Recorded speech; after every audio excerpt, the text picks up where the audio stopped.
Mommy shark doo doo doo doo doo doo. Daddy shark doo doo doo doo doo doo.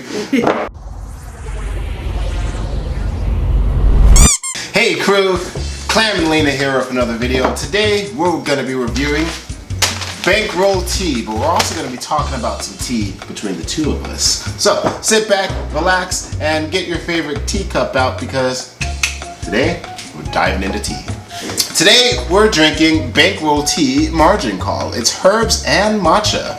So this should be interesting. It smells delicious, honestly. It smells like a really good green tea. Yeah. And you know, green tea mixed with matcha sounds good to me.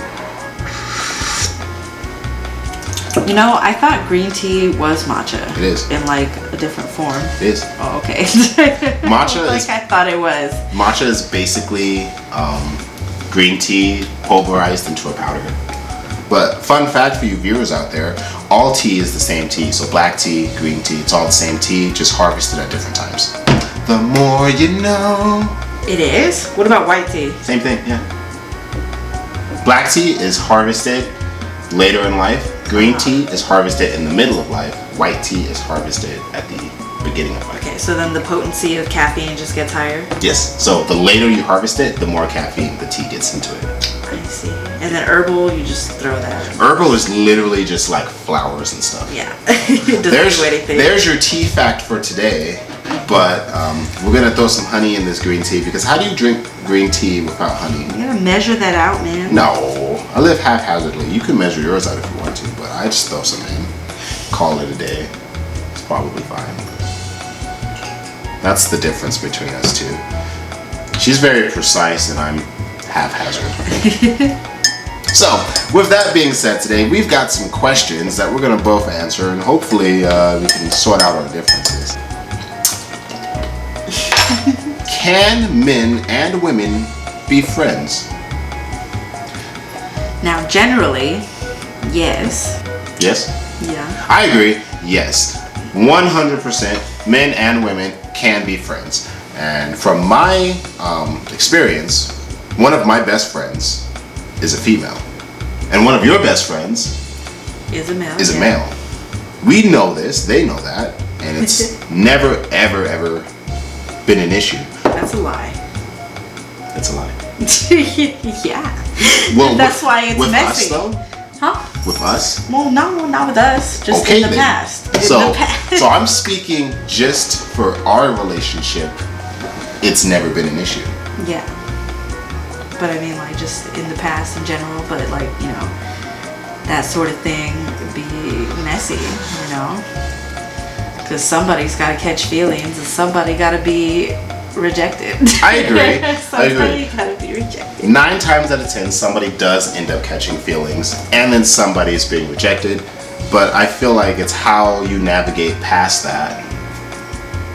Because I mean, you know, think about it like if, you know, we were gay, for instance, then the question would be the same thing. Can men and men be friends? Can women and women be friends? Just because, you know, it's a straight thing, I feel like that doesn't change it because then you'd have to put the stipulation on for everything. So can a gay man be friends with somebody else who's maybe not gay? Well, that's why it's generally anybody could be friends with anybody. That's what I'm saying. And that's why, but then it's just like things can always get messy, you know? Like you can have a crush on your guy friend when you're a guy and you're like, oh no, but he's not gay. Now I'm gonna be sad. Or like, you know, the same way, like, oh, my girlfriend, she not gay and I'm gay. And like, now we can't be friends. Yeah. Like, So I feel like it's not so much a question of can men and women be friends. I feel like it's a matter of stipulation. how do you handle being friends? And then like, if you want something more, what kind of reaction are you looking for? You know, like, because people talk about the friend zone all the time. Yeah. You know, like some guys will go out of their way, you know, to like take their girlfriend on like a friend date and like do all this stuff, but then at the end of the day the girl's like, no, I just want to be friends. Right. And then they just be all like butthurt about it, and it's just like goes to see like how they react, you know, because if you just want to be your friend, then just be their friend, you know, but if you can't handle that, then you just move on and try to go find somebody else. But Yeah. you know, I feel like now it's- you lost a friend though that you could have had. I feel like it's a matter of communication. 100%. And you know, people say communication in relationships, but guess what? Your friendship is a relationship. It does not have to be a romantic relationship, but the way you carry yourself with your friends is a relationship. So if you're, you know, having a crush on one of your friends who is of the opposite sex, the same sex, and you know, you don't say anything and it becomes, you know, problematic in the relationships that you do have, you're not communicating. Well, look, I would say maybe don't try to find a romantic relationship with a friend. You know, in this day and age, we have like dating sites and stuff, so you can go looking for a relationship with somebody. Yeah. You know, because that's what you're looking for. That's what the other person's looking for. It's no like blind side. Like, no, we can just be friends. But it's like we're already on this dating site. Right. We know what we're here for. But when you're making friends, like, you know, you see somebody at the library, you think their stuff is cool. You're like talking to them. Like, yeah, that's how people met back in the day. But it's like now these days it's just different. You know, like you don't know if you're looking for a friend or you're looking for like a person romantically. You know. True. It's hard. It's a hard world out there. Very true. Now, I know from like a man's perspective, I don't know, I feel like I'm a little bit different. I've grown up working with solely women for about 10 years of my life. So I worked in the deli. I was the only man who worked in the deli. I worked at Starbucks. I was one of the only men who worked at my Starbucks. And I have never had an issue having female coworkers, female friends, being around females. As a matter of fact, I'm mostly around females. That's literally, our friend groups are mostly comprised of women. I think I have maybe like 2 to 3 guy friends, and it's never been an issue. That's just the way how I've always, you know, interacted with people. You're just a friendly person, you know, and it's like, got people at work, but it's like that's another topic in its own. Like, it is. With coworkers and whatnot. Because it's like, I don't believe you should date coworkers. Oh, heavens no. You should never date a coworker. You should not date coworkers. Right. That makes a messy situation in its own. Yeah. A lot of these situations have a way of becoming really messy. And I think it all just boils down to like communication. Because, I mean, and don't get me wrong, it's really hard for somebody like, say, in a friendly position to, you know, work up the gall to be like, hey, I like you. I want to take this to another level. You know, you lose a lot of things. You know, once you take that step, you can't take it back. So it's already there. It's out in the open. It's out in the open. So once that comes up, you have to talk about it. Otherwise, you won't talk anymore, ever.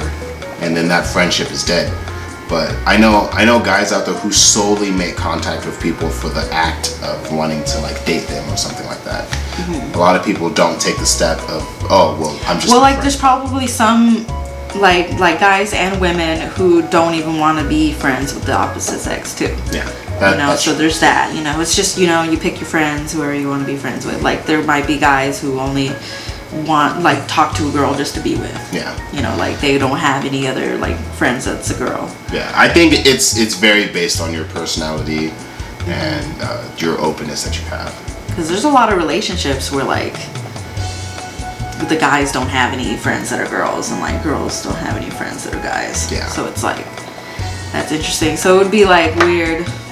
It's only weird if you make it weird, is what I like to say. Well, you guys let us know in the comments from your situations, and we'll talk about it down there in the comments. So let's go on to the next question. Do you want to read this one? Who is the head of house? Like legally speaking? like legally speaking? Well, I mean, it's whoever makes the most money, right? I suppose. Sounds like, you know, when you're filing your taxes, that's what it says. Yeah, legally speaking. But I mean more like a social construct, like who makes like the household decisions, who wears the pants, basically. I hate that term so much. Right? I'm like, I don't know. Yeah. I feel like just the way we are in general, we're more of a partnership. Like I wouldn't say that you make most of the decisions, and vice versa. You know, like I think we try to collaborate for the most part on all our decision making. I agree with that too. People ask me all the time, oh, you're the head of household, and I always respond like, no, I'm not the head of the household.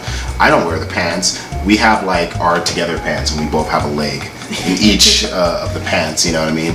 And the way we govern our life is, everything is a discussion, and we have to compromise. So if we can't meet in the middle, then we don't make a decision, and that's point blank period. There's never, oh, I'm putting my foot down and we're doing this. That's never an issue. And the typical standpoint of like, oh, whoever makes the most money is the head of household. No. There's so many things that go into it, besides just making money. So we obviously have a son, and I make the majority of the money, but you spend the majority of the time taking care of our son. Not saying that I don't do it, because I do my fair share too.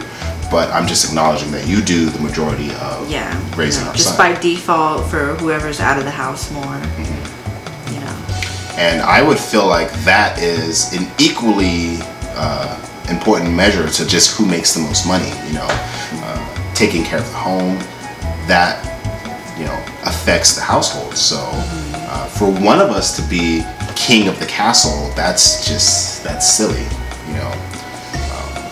Like what? Would you just walk around the house refusing to clean up anything, and then like, unless the other person does it, it's like, what? Like, don't it bother you? Yeah. And like we don't have like I don't come home from work and I'm like, where's my dinner? Because I cook dinner. You know what I mean? I come home from work. I don't even like cooking.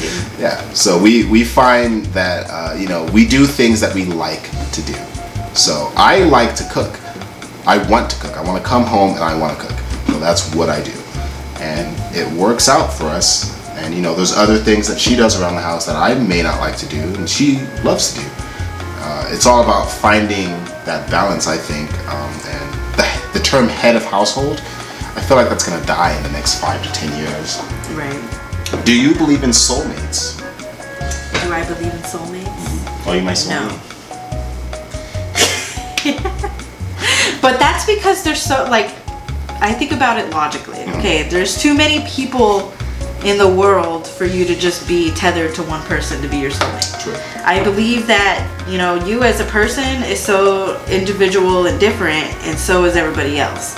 So you just gotta find the person that you mesh with. It doesn't mean that they're your soulmate or that they're your enemy. And you know what I mean? Like, it's just, it's just people. Well, it's just people. I don't believe in soulmates either. I don't. It's like you said, there's too many people in the world, and the part that I do disagree with you, it's about finding somebody that you can mesh with, yes, but it's also about finding somebody that you can grow with, because we've been together for going on 6 years now. Our anniversary is the 25th of October, by the way. And when we first got together, it was all sunshine and rainbows, but you go a year in and we're different people. You're always changing, evolving. Always changing, always evolving. So it's more about ebb and flow. Can you adapt to your partner, and can you adapt to your, back? So it's not so much about being soulmates with each other. It's about how can I change my life to better serve you, and vice versa. Because that's why I think it makes it hard with other people who already are so individualized that they don't know how to let other people into their life yet. So I'm like, that's their problem. Something they have to go through. That's such a hard thing. I remember in the beginning of our relationship, when you moved in with me, it was such a hard adjustment for me to build how I hold myself to include you in my life. Because moving in is a big step. Yeah. Because now you see them all the time. Huge step. And now you're living together. The things you do by yourself are, sacred. And to share that with somebody else, that is a huge adaptation, And just to say, oh, that random person on the street, we were meant to be together. I don't buy it. Yeah, I don't buy it either. Because there's just too many people for that to be true. Yeah. I believe in horoscopes, so that's like a whole nother can of worms. So it's like, personality wise, you just gotta find the person who's your match. Yeah. And I mean, I don't think we matched that much in the beginning. we had maybe like 2 or 3 things in common that we could, talk about. But as we continued to date each other, we formed things together, formed activities that we did together, I think. So, just existing. Well, yeah. Other hobbies, well, like, yeah, I used to play a lot of games, without you, and then now I feel like I don't play as much games. Right. Okay. Like, me too. Yeah, so we both changed that, because it's like, it's time thing. You sacrifice certain things, but then you can always, like, do them also, like, Yeah. It's just a pick and choose type thing. There's only so many time in the day that only you so can much do time. things. Yeah, but she is not my soulmate, because I don't think I have a soulmate. She is my partner in life. Well, what about like soulmates and friendships? I think that's more of a thing.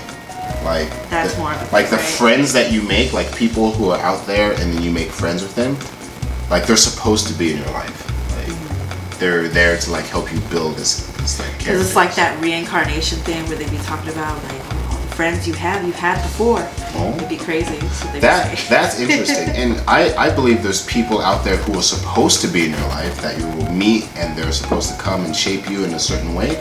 But as it comes to like choosing like a life partner, I think the ebb and flow is more important, and the ability to adapt to each other and grow. That's more important than being like a soulmate. Who would die first in the zombie apocalypse? Probably. Are we together or are we like separate? Separate, I guess. So we're separate. Does it change together? Yeah. Why? I feel like if we were together in a zombie apocalypse, I would die first. Really? Yeah. Why? Because I'd be protecting you. And I'd get got. Like, I'd be like, "Yeah, go! Just run!" And then the zombie would Then 2 seconds later, I get eaten. But if we were solo, I'm gonna lie down on the floor. I'm not fighting the good fight. Look, it sounds like a cop-out answer, but in a zombie apocalypse, That's scary. I'm chilling. spoiled. I'm chilling. Right? I have no athletic abilities. I don't know how to swing a sword. Well, bat. we're athletic now. Could probably do something now. To a degree. We have stamina now. We do. We could probably, like, on that basis, maybe. But my mental is not good enough. I feel like trauma I'd just every be, night, like, crying all the time. Yeah, like my mental's not for it. Like, but I'd just be scared. It's not the zombies I'm afraid of. It's other people. We would have a stronghold, and like Chuck from down the street would kick our door down, murder us, take our supplies. We didn't even get killed by the zombies. It's other greedy humans. That's what I feel like. Because when poop hits the fan, humans check out. Like, True. They start like looting. All the looters. Start looting. It's all The about looters. your survival, which sucks. And I don't mind killing a bunch of zombies, but there's no way that I'm gonna harm another human being.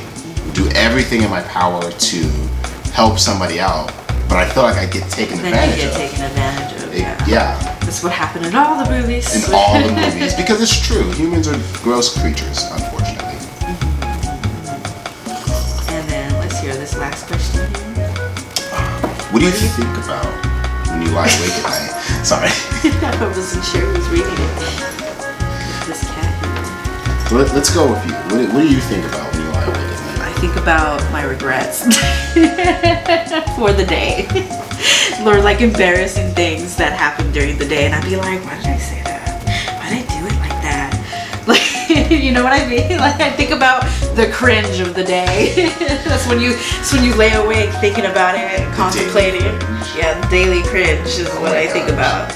I don't know. For me, my mind is always racing. It's always somebody talking back there. So it's a bunch of like random things. It's crazy. I don't sleep very much. I sleep about 5 hours a night. I'm low-key an insomniac. But I think about all the things that I need to do, all the things that I haven't done, all the things that I want to do, and none of the things. It's a lot. There's a lot that goes on in my brain that keeps me up. Mine too. That's I've been a hard thinking about question. the cringe for a long time. Depending on something embarrassed me that day. I think about why I can't sleep, which makes me not sleep more. It's a chain. I think about why my cat won't come sleep with me.